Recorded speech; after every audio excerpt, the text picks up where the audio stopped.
YouTube, everyone, welcome back to the channel. This is why playing your life in rank play is very, very important. I'm going to be breaking down some gameplay I got today, and this one was quite an interesting gameplay because I started off just trying to play the AR role, and as the game went on, I was like, you know what, let me try to make this video a bit more educational, and the basis is going to be how to play your life, why to play your life, and when to play your life. Okay, now that we said life 25 times, let's get into the video. Going through on this P1, the guys on my right hand side, I'm like, cool, how are we going to play this? So what I like to do in scenarios like this is slow the game down and try to think logically instead of just, you know, reacting to the gameplay and trying to just push everything. So this specific game, I was like, I'm going to try to use my brain. I'm going to try to think where the opponents are going to be and try to use that knowledge. And yeah, the knowledge didn't really work because the nade smacked me right on my forehead right there. Great nade from my opponent. You can't really predict that one. That was just a really well kind of cooked nade there. Going through to P2. Now in this situation, you want to make sure that, again, we have this quadrant. I speak about quadrants in almost every single video. We want to make sure that we have this quadrant of the map. Now, one thing to kind of talk about before we get into the rest of the gameplay is they actually made one mistake. So I'm using my aggressive assault rifle class. Now, a lot of people in the comments have kind of noticed I've been using dead silence, and they asked me why. They said I'm faded. Now, the reason I use dead silence is because I don't play the assault rifle role as a traditional AR. I like to be aggressive with it, and for me, it's a bit more of like a run and gun kind of play style, where in this gameplay, I'm actually trying to play a bit more slower, a bit more methodical, and I definitely should have used the other class. So that is my fault. I did troll in that regard, and there's so many instincts where I think a trophy system would be a lot more useful. But going through into this P2, this guy's out in the corner, we take him out. Now this is really important. The guys killed me from the back. Okay, that sounds really weird, but the guys killed me on the other side. I'm okay with that because when you look at the time, with about 20 seconds left, if he's going to go all the way around, he just got a three-piece. In my opinion, that isn't a useful three-piece. That's a very useless three-piece because, well, obviously we haven't got the spawns for the rotation, but the chances were we were going to be able to out-rotate them because he pushed for the spawns with only 20 seconds to go. So overall, it did work out in that kind of regard just because his teammate clutched up.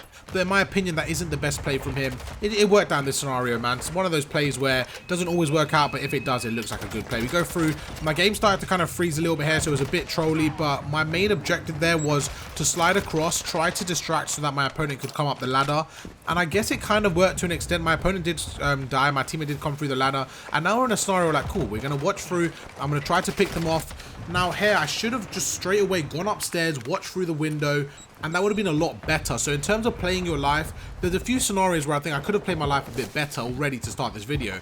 But now I'm going to be like, cool, let me play my life. Let me make sure I'm prioritizing the spawns, watching the rotations. And in this scenario, I'm just going to be holding the spawns. As soon as I get that kill, that's massive. Look where my teammate spawns. Two of my teammates spawn right next to me. Now that is the importance of playing your life. If I died there, if that guy had his gun up and I wasn't prepared for that gunfight, we would have spawned all the way on the other side of the map. Now that one individual gunfight had so much value, so much weight towards the spawns, and it's very important to make sure you're playing for spawns. My teammates lost their gunfights. I kind of relied on them to break the hill. I'm in a scenario where I was just watching over them. This guy, I'm making one shot. My teammate's going to go through. In this kind of scenario, when you have players all around the place, if you have the spawns, you're probably going to win the gunfights because you're going to spawn right next to the hill. We go through, really good dive. We're going to snake the head glitch. Again, just playing our life perfectly there. We dive across, I dolphin dive into cover, snake it, take out one. My teammate helps me to take out the second. Now with 4 down, I'm like, cool, let me play a different angle. Let me go to the top here. And from this scenario, I'm just going to watch the cross. I know they're going to be spawning on the left-hand side of the map. Somebody's probably going to be crossing over on my left. I'm going to wait, take my time. We spot him, some really good shots there. Single tap fire, great play. And again, 4 down.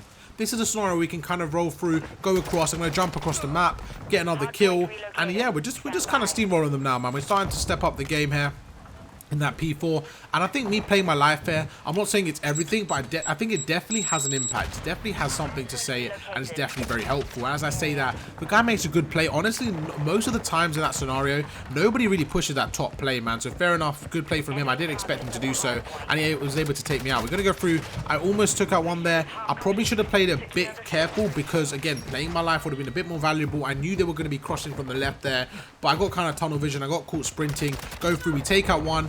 Now with 30 seconds left, I'm looking at the minimap, okay, and I know they're going to spawn on my left. So here again, I'm going to slow down the play. I'm not going to run to the hill. I'm not going to be like a headless chicken. I'm like, let my teammates deal with that guy. There's only one guy on the hill, so let them deal with that. I'm going to be watching the cross. We get a massive 2-piece. The third guy sitting in this bottom room. We're going to chuck a nade over. And honestly, that one moment right there was so important, so impactful if you guys want to watch it back. Instead of every single person running towards the hill, just because the hill's red, it doesn't mean that there's a lot of danger. It could mean one person. In that scenario, in that example, sorry, in that example, there was only one person there. So what I did is I backed off. I was like, cool, let me watch the cross, let my teammates kind of fight that one guy, and I was able to get a two-piece. Not only did I get a two-piece, I distracted the third, and that allowed my teammates to get the remaining of the time. So up by about 100 points, we're going to go through. The guy's pushing me here. In this case, when you have a gunfight like that, you want to go for the drop shot double jump, but this is a massive difference. You want to make sure you're already proned when the opponent pushes you. Right there, I was going prone as he pushed me, and you don't have enough time in that gunfight to then do the double jump. Something I'm trying to implement in my head and trying to get better at is doing the double jump before the opponent pushes me. What I normally do is, if I'm prone and I do the double jump, it works like a treat. It's such a good mechanic to use. But if I see somebody and I try to drop shot and then do the double jump, I realize that you don't have enough time in a gunfight to kind of pull off the whole maneuver, and that's where the problem can occur. So we go through, I spot one, I spot the second, good shooting, some shots I did from my other video where I single tap fire. Again, all these tips and tricks I try to show you guys, I'm trying to implement in my own gameplay. And you're going to see right here, this is an example where, especially on this P2, I probably should switch to the trophy system, because it's such a kind of obvious spot for them to stun and nade, where if I had a trophy system, it would have allowed me to play a bit more aggressive. But we go through, playing my life on this head glitch here. Now, me staying alive here, even if we don't get much time, it's just so impactful, because not only are they off the hill, I'm able to get some very crucial kills that's going to spawn them all the way back. So we're going to go through again, playing my life. We go to the bottom here. I'm trying to snake it, trying to play my life as much as possible. We go through, going to back off here. Now, even if I don't die, even if I don't get a kill, I don't do anything. As long as I play my life, it will eventually work out. And you see right there, we're able to get the rest of this time. It's all about playing your life. And this is why I think it's so important, and why the video is called Why Playing Your Life Can Win You Matches. It will win you matches, because there's a perfect example. Play your life, wait for your teammates to push you, get the timing right, and you can see just like that, from that one play, from me playing my life, we're able to get another 35 seconds, and that is massive. We go through, I'm making one shot, I'm making it, you know, I'm making sure I'm not over committing here, I'm shouldering, and I'm just doing enough to be annoying to them, but I'm not doing too much where I'm going to get taken out and lose the time. So we go through, dive on the left here, get into cover straight away. If I went out in the open, that guy guns me, and it's a 3 versus 4 on the rotation. I don't want that. I want to help my team. So we go through here, going to go to the top, and in this scenario, I'm like, cool, I know somebody's there, he's obviously shooting me. I'm just going to wait for my teammates again. Playing my life here just allows me to get a bit more intel, allow them to be a bit more pressurized, because we're pushing up the map here. Now, this is a scenario where it's a bit difficult, because my team is spawning on the other side of the map. The guy comes behind me. So yeah, it's something I couldn't really, you know, I could have maybe turned around there, but I didn't expect them to push me, to be honest with you. It's just, they had a good break on, nothing much we could do here. 30 seconds left. What you want to do in this scenario is rotate. We go through, that guy's one shot, we take him out, and I'm going to get into cover here. Make sure you're getting into cover when you can. Some really good shots there. We're able to take out that guy, push through. I should have expected him to be there, but honestly, I was looking at the minimap, I noticed my teammates' arrows were in that building, and I got kind of tunnel vision. I didn't really push that. I didn't really think he was going to be there. Go through, there's one guy on the old hard point. I know he just got off there, so he's probably going to be rotating. We go through, and yeah, he just has the better gun in that scenario. So right there, I didn't need to go that way. I could have went all the way to the right hand side and probably would have saved another 10-15 seconds. So that was a bad push for me, especially with the gun of choice. I think you have to play with the gun in your hand. You have to kind of accommodate your game plan to that. Right here is another example where I was like, you know what, I don't have the gun for this kind of gunfight. I do not have the gun for this corridor, so I'm going to push through, try to get into a scenario where I have a bit more reach. At least with the dead silence, it allows me to be a bit more aggressive. We go through, we take out one. I expected them to push my right. It was one of those scenarios where 2 of them were already pre-aiming me, so no matter what I did, they were probably going to kill me. But that's okay. We managed to win the gunfights. I took out one, my teammate took out 2, and I'm like, cool, let me play my life, let me rotate, and let me just try to get the spawn for the next hardpoint. With 20 seconds left, this is all going to be about the rotation, because if we get the rotation, we're probably going to win the game.